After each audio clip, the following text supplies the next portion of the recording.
খেয়ে বল কেমন, গরম কিন্তু দেখে।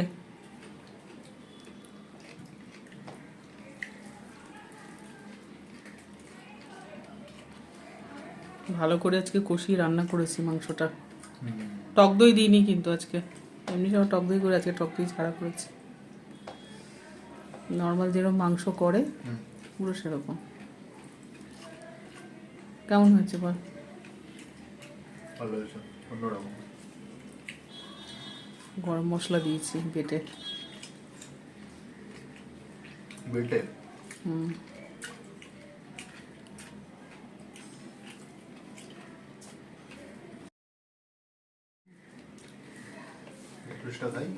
খা, তুই ভালোবাসিস। নরম হয়ে গেছে, অনেকক্ষণ বসিয়ে রেখেছিলাম গ্যাস কমিয়ে।